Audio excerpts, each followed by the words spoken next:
In honor of Denver's decriminalization of magic mushrooms, doctors of Reddit, what, if any, is your best story of patients on hallucinogenics? I'm not a doctor, but I was working as a paramedic at a music festival when we got called to a kid tripping on who knows what. The guy had climbed to the top of a portable generator stadium light. So he's 20 feet in the air, on a light pole staring into this blazing midnight sun screaming, "I'm a moth, go into the flame."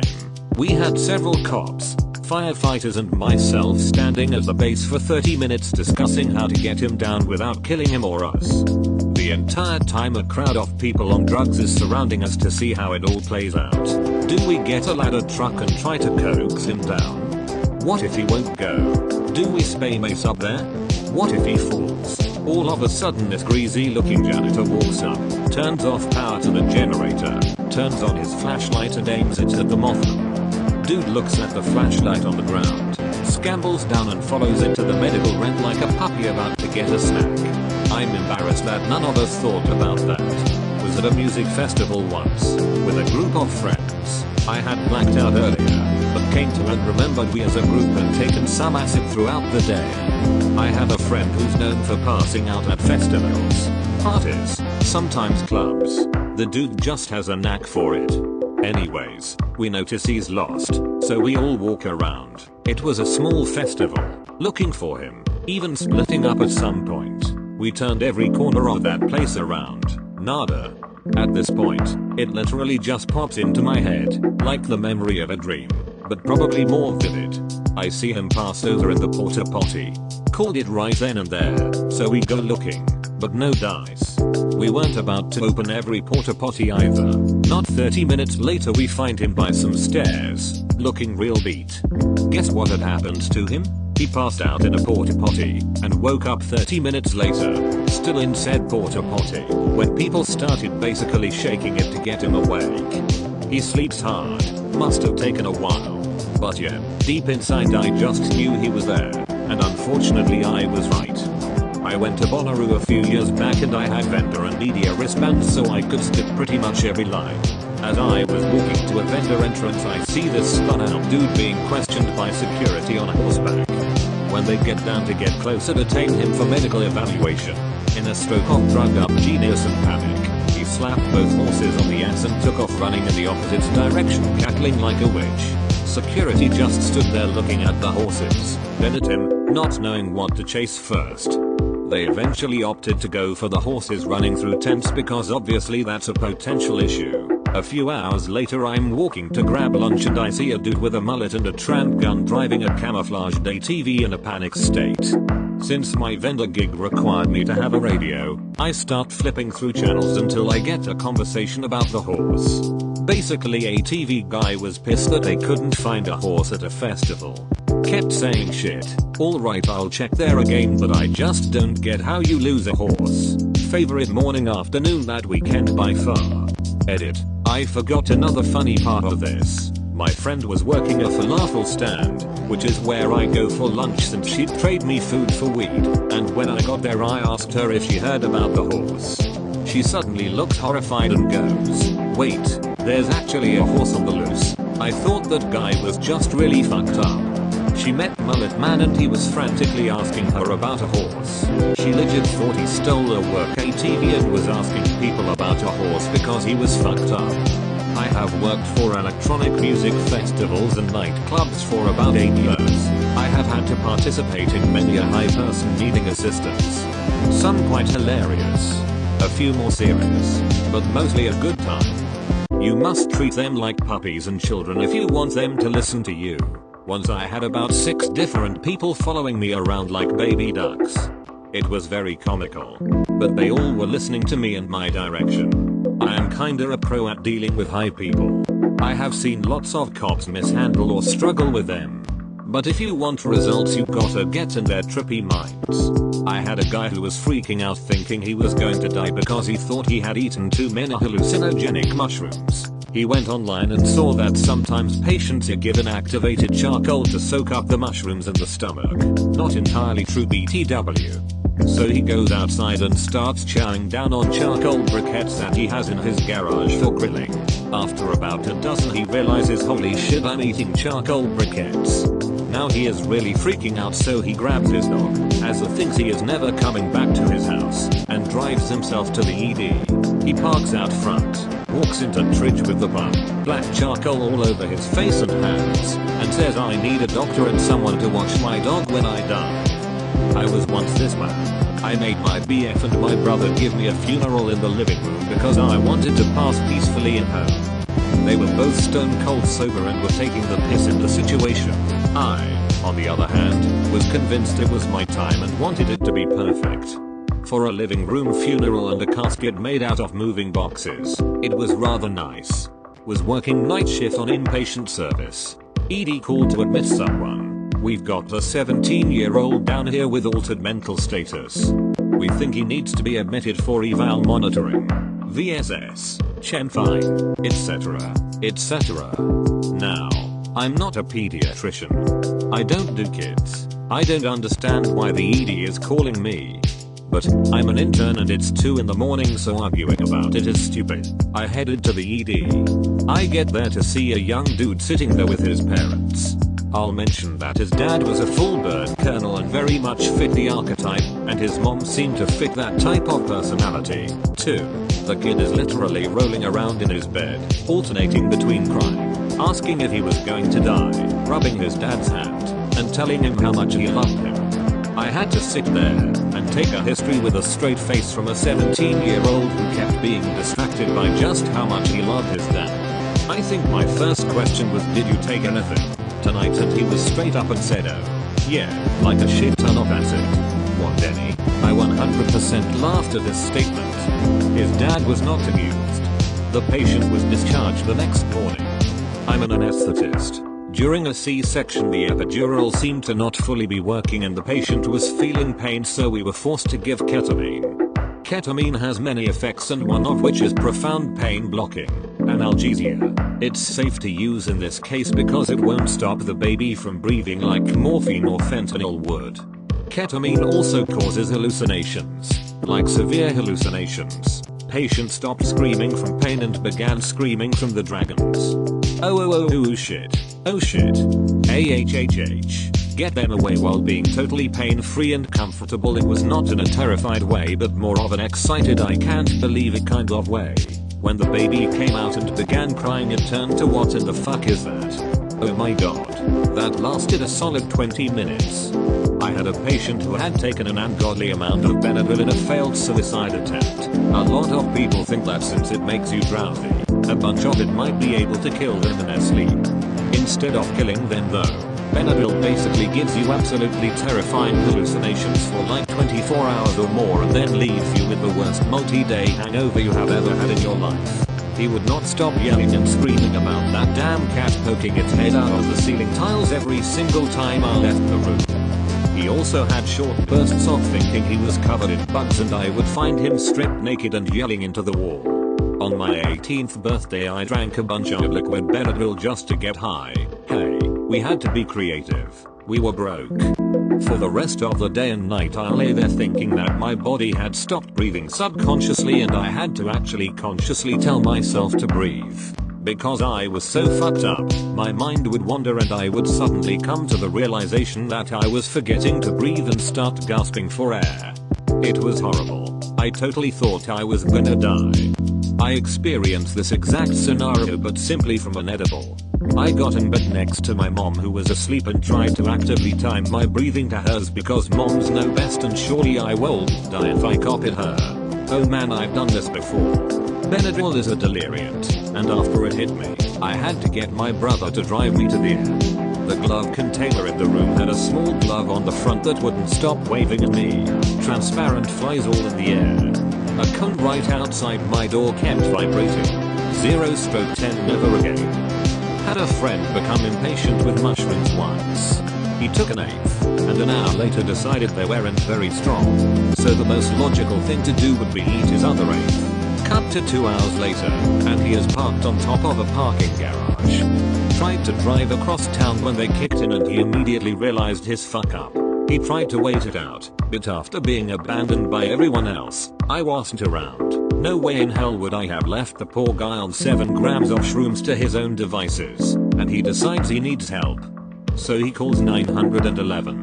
While on the phone he wants to be as honest as possible, so he tells them about his .22 caliber rifle behind the seat of his truck.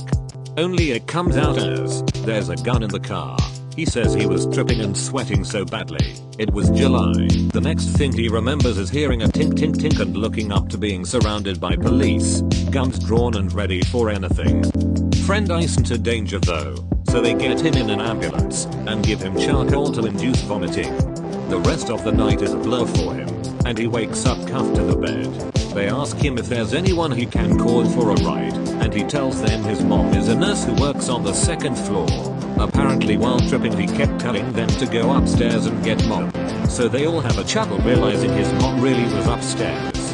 Had a woman come into the ED after ingesting some PCP. She was convinced she was dead and kept telling me she didn't get her last rites. At one point she stripped off all her clothes and shat the bed. Also mistook me for Jesus at one point.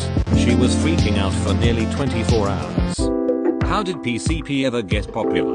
Literally every story I have heard about it involves someone freaking out and getting violent.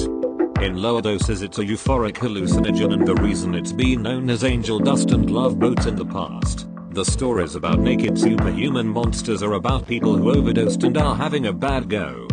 Dust isn't always an instant werewolf kind of thing. I've never done straight PCP, but there are some analogs of the stuff out there that are actually quite enjoyable. I imagine in low doses the effects are similar, but I think it has a lower threshold, making it really easy to overdo for people that don't do their drugs responsibly. Eyeballing measurements instead of using a scale is a surefire way to have a bad time with these types of substances. Also always test your shit. Back when I still did morphine, pills, no needle stuff, I took too much and was sure I was dead. Like, 100% sure. My neck hurt and I couldn't lift my head, but I just knew that I was dead. So I told my, at the time, boyfriend that I was dead. He asked how I could talk to him then, and I responded that it was because talking to him was all in my head. I wasn't really scared or freaking out. I was too relaxed, I guess. I don't know how I thought anything was going on in my head if I was dead. It only lasted an hour or something though. Edit. I wasn't odding. I wasn't actually dying. I didn't take too much in the odd sense. I just took more than my brain could handle at the time, so it flipped out. I just believed that I was dead. Salvia did something similar to this to me when I was a teen. I took one hit, and for the next 5 minutes had a completely irrational dissociative trip where I genuinely felt like I was experiencing death. Not like dying or being afraid, just the detached experience of it.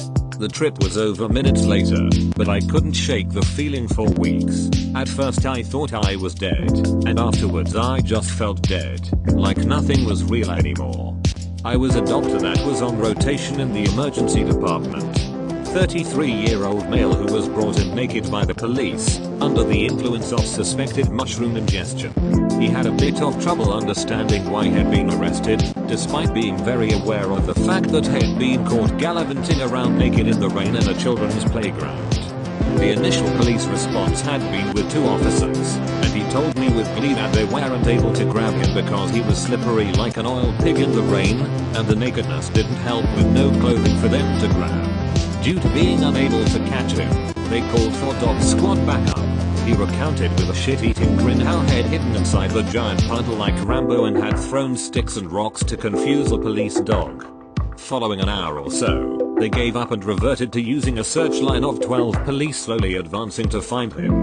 Eventually one stumbled into this goblin's little swamp puddle, and then they took another 15 minutes trying to catch him as he bolted naked around the children's playground. Again, his only regret, despite his wife refusing to come and pick him up from the hospital, was that he hadn't eaten more shrooms.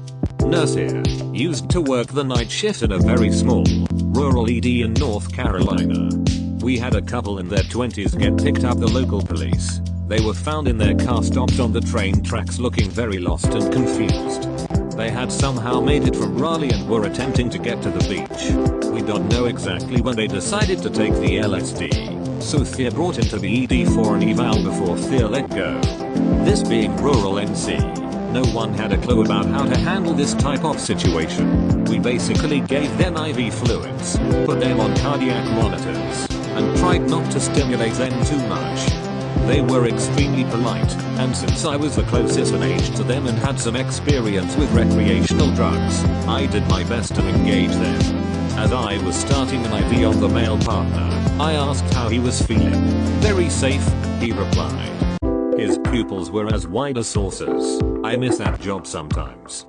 I'm a paramedic, but this story is from back when I was an EMT, hand holder, oxygen giver, bandage distributor. Got called at night for a teenage male who had ingested mushrooms. On the way to the call, my paramedic partner was unusually silent.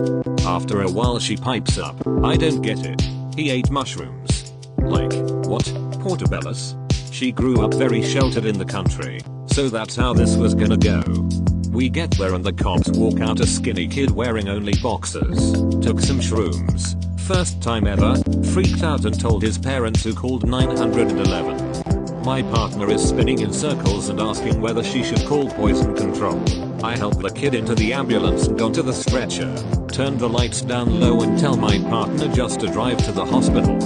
The kid is calming down a bit, but he's tripping pretty hard, asking if his parents are Jesus and stuff like that. This was before smartphones, when iPods were the shit. I had one of those radio transmitters you could plug into the iPod and then play music through the vehicle speakers. It had a remote that I carried on my belt along with the clicker for the ambulance. We were going to the hospital, lights down low, just being chill, when I remembered what my partner and I had been listening to a couple hours before when we checked our equipment. Thievery Corporation, https://yahoo.be/un9tubhr8y. So I reached down and hit the remote without him noticing. A few seconds go by and he turns to me with the widest eyes I've ever seen. "Whoa, what is this?" Music. He was in true bliss. He kept asking me about the music for the rest of the ride. We dropped him off and I wrote "Listen to Thievery Corporation" on a sheet of paper and tucked it into the waistband of his boxers. I like to think there's some dude out there from upstate New York who fell in love with thievery in high school but doesn't really know why. When I was a medical student, I saw the guy high as balls on PCP. I was working with a tiny little Asian chick who was a PGY3 resident, and when we walked in the room, this giant naked white dude high as hell sees her and screams that she was a devil or something. Guy lunges at her, and the cop in the room promptly slams him onto the bed. I try to help like any med student working in the field they want to match in, and I swing around behind the guy, who's actively winning the MMA match with the cop, and grab him into a chokehold. Excellent bedside manner was a comment I got on my slip that day. I pin him for a femtosecond before he realizes he's crispy as shit on that good old fencyclidine, and he springs his upper body forward, swinging me over the back of the bed seat right onto his lap. It took me like 5 seconds to realize what happened. I nope right out of there right before the police tased him into oblivion. Hours later he was asking us rather politely for some orange juice with all 4 limbs restrained. As a nurse, patient came in running and they're asking for a blood transfusion cause he believed that vampire bit his neck. Patient had has no any visible marks or scars. Held him down for a while and asked him to calm down. He was so frightened that he asked for garlic to keep the vampires away. Eventually he calmed down and walked out on his own with no problem. I am a medic. Was working a concert in Chicago at Northerly Island a few years back for Fish Fest. Get a call for a male with his face in the ground. Find a shirtless 20-something-year-old with his pant undone and digging his face into the sand. I get next to the guy and tap his shoulder. Say, "Sir, do you know what's going on? Are you okay?" To which he responds in the most classic stoner voice, "Do you know what's going on?" Man and digs his face back in the sand with the stoniest of smiles you can imagine. We coax him out of the sand pit and he tells us he took 10. Just 10. Couldn't remember what of, just 10. And honestly 10 is bad number of anything. LOL. 10 tabs of acid, 10 grams of weed, 10 grams of mushrooms, 10 shots, 10 heroines please. So we let him sit in the drunk tank with the rest of the tripped out goons. God bless their trippy little hearts.